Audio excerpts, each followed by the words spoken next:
जय हिंद साथियों, हम लोग देख रहे थे बिहार स्पेशल और इस वीडियो में देखेंगे मगध के परवर्ती गुप्त शासक। चलिए पहले सवाल देखिए। इससे पहले आप में से जो भाई नए हैं प्लीज़ चैनल को जरूर सब्सक्राइब करें, अपना भाई का सपोर्ट करें। चलिए देखते हैं पहले सवाल। मगध के परवर्ती गुप्त वंश का संस्थापक था, तो कौन था इसका संस्थापक? Krishnagupta, option A. मगध के परवर्ती गुप्त वंश के संस्थापक कौन थे? कृष्णगुप्त, ऑप्शन ए सही हो जाएगा। चलिए आगे बढ़ते हैं। मगध के किस परवर्ती गुप्त शासक ने मोखरी शासक को पराजित किया था? तो मोखरी शासक को पराजित किया था कुमारगुप्त तृतीय। कुमारगुप्त तृतीय, ऑप्शन बी सही हो जाएगा। अगले सवाल देखिए। मोखरी शासक ने किसे परास्त कर मगध के अधिकांश भाग को जीत लिया? तो किसे परास्त करके जीत लिया था अधिकांश भाग? जो है दामोदर गुप्त। दामोदर गुप्त को हरा के अधिकांश भाग को जीत लिया था। चलिए अगले सवाल देखते हैं। अगले सवाल देखिए। हर्षवर्धन ने किसे मगध के क्षेत्र में अपना प्रतिनिधि बनाया था? तो हर्षवर्धन ने किसे मगध के क्षेत्र में अपना प्रतिनिधि बनाया था? तो क्या हो जाएगा उत्तर? तेजिम कीजिए आप लोग, तेजिम कीजिए। तो किसे बनाया था? माधव रॉय, माधव, ठीक ना, गुप्त, ऑप्शन डी। इधर दिखाई नहीं देता होगा, लीजिए देखिए आप लोग, ऑप्शन डी है माधव गुप्त। माधव गुप्त है ना। हर्षवर्धन ने किसे बनाया था? माधव गुप्त को। चलिए अगले सवाल देखते हैं। 5वें नंबर सवाल देखिए। तो यहाँ पर चौथे नंबर सवाल आपने देख लिया, ऑप्शन क्या है? माधव गुप्त सही है, ठीक। अगले सवाल 5वें नंबर सवाल देखिए। हर्षवर्धन के मृत्योपरांत बिहार के कुछ क्षेत्र में कुछ समय के लिए तिब्बत की संप्रभुता स्थापित हो गई थी, जिसका अंत किया था? तो अंत किसने किया था? तो आदित्य सेन, आदित्य सेन, ऑप्शन सी सही हो जाएगा, है ना। चलिए आगे बढ़ते हैं। 6ठे नंबर सवाल देखिए। मगध के किस परवर्ती गुप्त शासक ने अश्वमेध यज्ञ का आयोजन किया था? तो अश्वमेध यज्ञ का आयोजन जो है मगध के कौन सा शासक किया था? तो आदित्य सेन, आदित्य सेन ने किया था। चलिए अगले सवाल देखते हैं।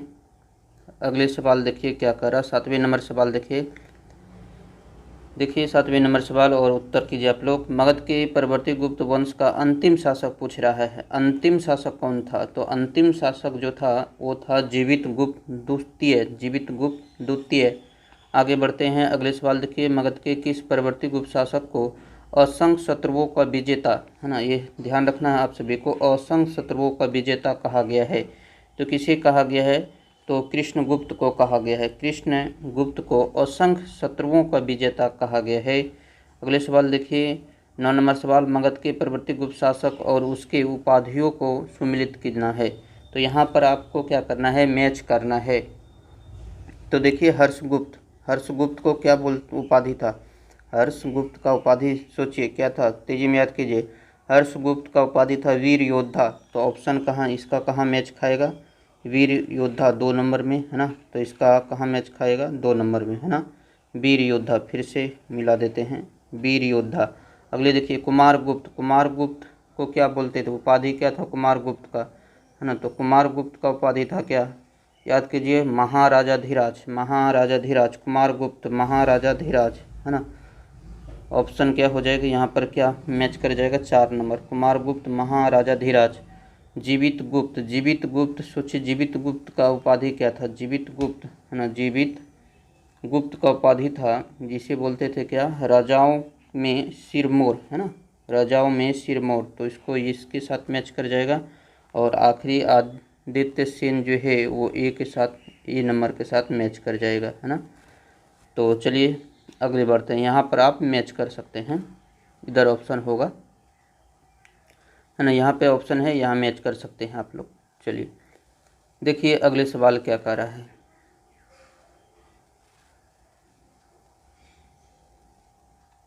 10 नंबर सवाल देखिए क्या कर रहा है। मगध के किस परवर्ती गुप्त सम्राट के बारे में कहा गया है कि उसने समुद्र तट तथा हिमालय के शत्रुओं को जीता था?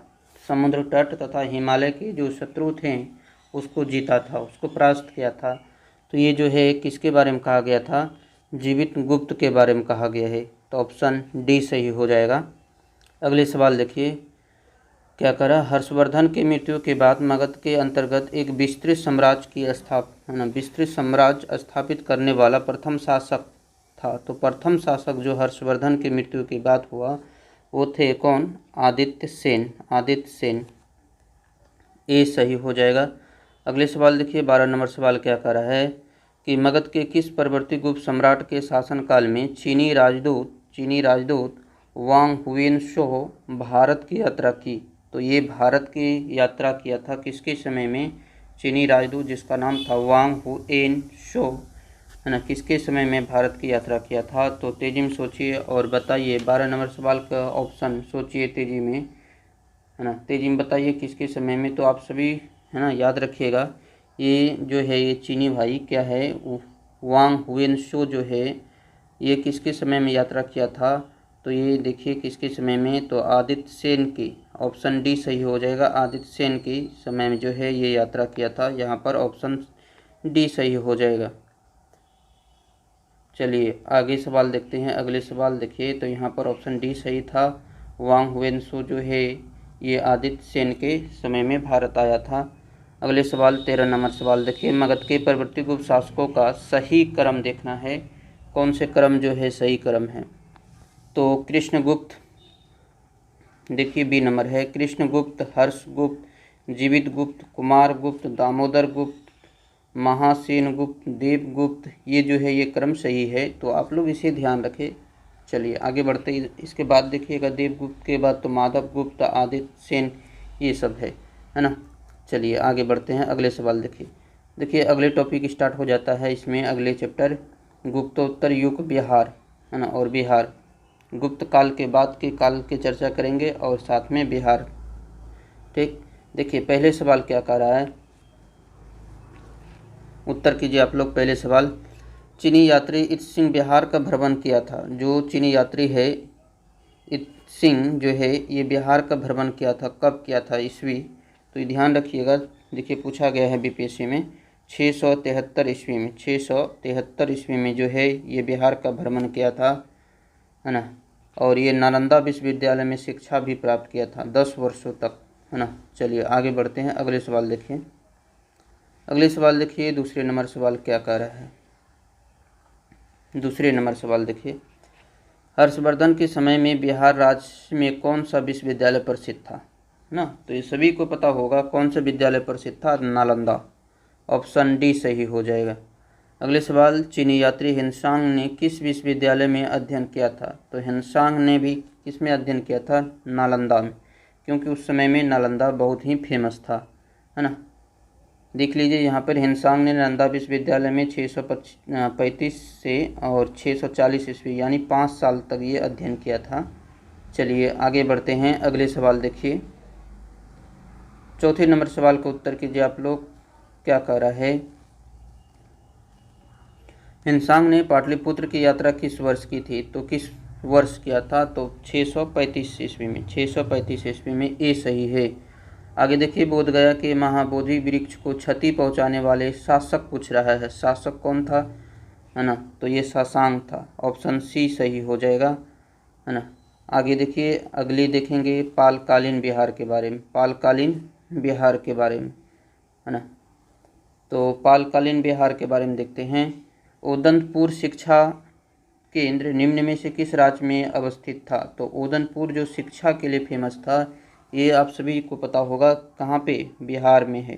ठीक, आगे देखिए, पाल वंश का संस्थापक था। तो पाल वंश का संस्थापक कौन था? गोपाल था, है ना, गोपाल था। तो ऑप्शन बी सही हो जाएगा। और इसका शासन कब से कब तक रहा? 750 से 770 तक रहा। तो ये भी ध्यान रखना है। आगे देखिए कि विक्रमशिला विश्वविद्यालय का संस्थापक था। विक्रमशिला विश्वविद्यालय कौन? धर्मपाल। तो ऑप्शन ए सही हो जाएगा। विक्रमशिला विश्वविद्यालय का स्थापना धर्मपाल ने किया था, ऑप्शन ए सही हो जाएगा। चलिए आगे देखते हैं। अगले सवाल देखते हैं क्या है अगले सवाल। देखिए 4 नंबर सवाल क्या कह रहा है कि विक्रमशिला विश्वविद्यालय की स्थापना किस वंश के शासक ने किया था? तो किस वंश के शासक ने किया था विक्रमशिला? तो पाल वंश में कौन था? धर्मपाल ने किया था। तो पाल वंश सही हो जाएगा, सी सही हो जाएगा। आगे देखिए, आधुनिक बिहार के किस जिले में विक्रमशिला विश्वविद्यालय स्थित था?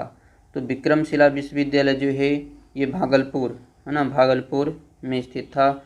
आगे देखते हैं अगले सवाल देखिए। चलिए आगे बढ़ते हैं, है ना। 6ठे नंबर सवाल का उत्तर कीजिए। देखिए 6ठे नंबर सवाल क्या कह रहा है।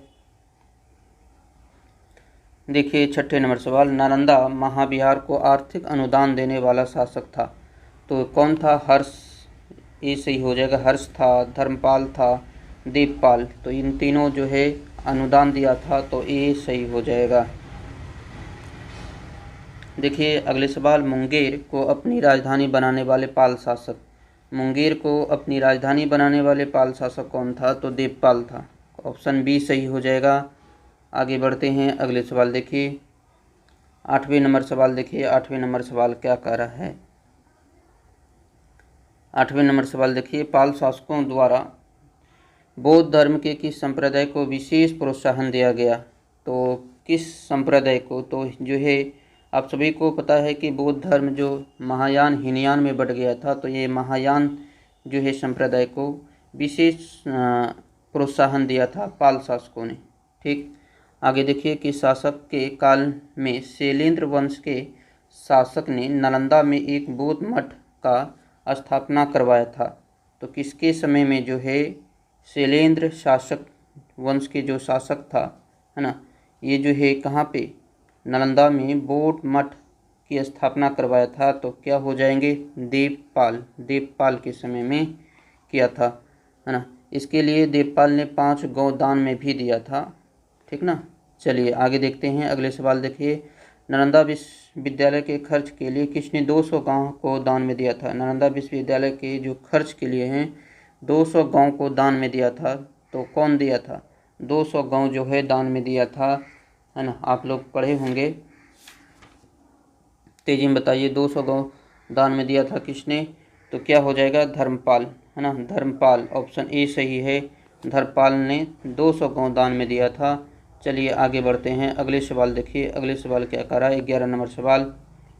ठीक, चलिए देखिए, किस शासक को ओदंतपुरी, इसे बिहार शरीफ बोलते हैं, में बौद्ध बिहार की स्थापना करवाया था? किस शासक ने ओदंतपुरी में बौद्ध बिहार की स्थापना करवाया था? तो किसने करवाया था? गोपाल ने। तो ऑप्शन ए सही हो जाएगा। अगले सवाल, किस काल में कांसे की मूर्ति के निर्माण की एक उन्नत शैली का विकास बिहार में हुआ था? तो किस काल में? ये जो है पाल युग में हुआ था, पाल काल में हुआ था। ऑप्शन डी सही हो जाएगा। अगले सवाल देखिए 13 नंबर सवाल क्या करा? बिहार में पाल युग में कांस्य से निर्मित मूर्ति की एक उन्नत शैली का विकास हुआ। कांस्य मूर्तियों के निर्माण की इस शैली में निर्णायक देन थी। तो निर्णायक देन जो था ये किसका था? धीमन और विट्ठल पाल की, धीमन एवं विट्ठल पाल की। तो ऑप्शन बी सही हो जाएगा। चलिए आगे बढ़ते हैं, अगले सवाल देखिए क्या कह रहा है कि पालकालीन कांस्य मूर्ति कलाकार धीमन और विट्ठल पाल जो है ये कहाँ के निवासी थे? ये कहाँ के निवासी थे? तो ये नालंदा के निवासी थे। ठीक, कहाँ के? नालंदा के निवासी थे। और ये देखिए धीमन का जो है पुत्र ना था विट्ठल पाल। चलिए आगे देखते हैं, अगले सवाल देखिए, है ना। तो यहाँ आपको ध्यान रखना है, विट्ठपाल के बारे में ध्यान रखना है ना। चलिए अगले सवाल देखिए 15 नंबर सवाल क्या कह रहा है? पालकालीन कांस्य प्रतिमाएं सांचे में ढाली है, इसका साक्ष्य जो है कहाँ से मिलता है? इसका साक्ष्य मिलता है, कहाँ से मिलता है? तो ये नालंदा और कुकरीहार जो कि गया है। तो ऑप्शन ए सही हो जाएगा, नालंदा और कुकरीहार जो कि अब गया है। अगले सवाल देखिए, पालकालीन मूर्ति कलाकार धीमन और विट्ठल पाल समकालीन थे। तो किसके समकालीन थे? तो धर्मपाल और देवपाल के समकालीन थे। ऑप्शन डी सही हो जाएगा। आगे देखिए अगले सवाल 17 नंबर सवाल क्या करा? चित्रित पांडुलिपि अष्टसहस्रिक प्रज्ञापरिमित और संचरक्ष किस युग के हैं? संचरक्ष जो है किस युग के हैं? तो ये पाल युग के थे। तो ऑप्शन सी सही हो जाएगा। अगले सवाल देखिए, पालकालीन चित्रकला का भित्ति चित्र रूप कहाँ से प्राप्त हुआ है? तो ये पालकालीन चित्रकला का भित्ति चित्र रूप जो है ये कहाँ से प्राप्त हुआ है? तो ये नालंदा से प्राप्त हुआ था। चलिए अगले सवाल देखते हैं, पाल शासक अपना आदेश प्रसारित करते थे। तो आदेश कहाँ से प्रसारित करते थे? तो पाटलिपुत्र से। ये सही हो जाएगा। आगे बढ़ते हैं, अगले सवाल देखते हैं। देखिए 20 नंबर सवाल क्या कह रहा है? पाल काल में श्रीनगर भुक्ति कहा जाता था। श्रीनगर भुक्ति जो है किसे कहा जाता था? मगध को। क्या हो जाएगा? मगध। पाल काल में जो है मगध को क्या बोलते थे? श्रीनगर भुक्ति। ठीक, आगे देखिए, देवपाल की अनुमति से सुमात्रा के राजा बलदेव पुत्र ने कहाँ विदेशी विद्यार्थियों के लिए छात्रावास का निर्माण करवाया था? तो ये कहाँ करवाया था? नालंदा में, है ना। बहुत अच्छा सवाल है, आप लोग ध्यान रखिएगा कि देवपाल की अनुमति से सुमात्रा के राजा बलदेव पुत्र ने, है ना, नालंदा में जो है विदेशी विद्यार्थियों के लिए छात्रावास का निर्माण करवाया था। चलिए आगे बढ़ते हैं।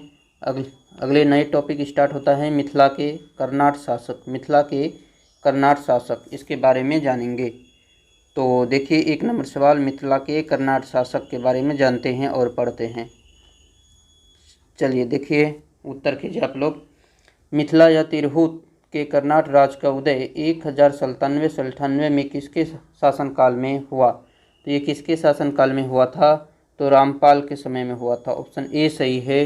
अगले सवाल देखिए, मिथिला या तिरहुत के कर्नाट राज का संस्थापक था, तो कौन था कर्नाट राज का संस्थापक? नन्यदेव। ऑप्शन बी सही हो जाएगा। आगे देखिए, मिथिला के कर्नाट शासकों की राजधानी थी। मिथिला के कर्नाट शासकों की राजधानी थी, तो कहाँ थी इसकी राजधानी? सिमरौगढ़। ऑप्शन डी सही हो जाएगा, सिमरौगढ़। आगे बढ़िए, अगले सवाल देखिए, चौथे नंबर सवाल देखते हैं। चौथे नंबर सवाल देखिए क्या कह रहा है। कर्नाट वंश का अंतिम शासक पूछ रहा है कि अंतिम शासक कौन था? कर्नाट वंश का अंतिम शासक था, तो अंतिम शासक ध्यान रखिएगा महेश सिंह नहीं थे, ये हरि सिंह था, ठीक ना। कर्नाट वंश का जो अंतिम शासक था ये कौन था? हरि सिंह, ठीक, हरि सिंह। ऑप्शन बी सही हो जाएगा, कर्नाट वंश का अंतिम शासक हरि सिंह, ठीक। चलिए अगले सवाल देखते हैं। 5वें नंबर सवाल देखिए, कर्नाट वंश का पूर्णतः अंत हुआ था कब? जो है ये पूरी तरह से अंत हुआ, इसका पतन हो गया था, तो 1378 ईस्वी तक जो है आते आते ये पूरी तरह से, है ना, पतन हो चुका था, इसका पूरी तरह से अंत हो चुका था।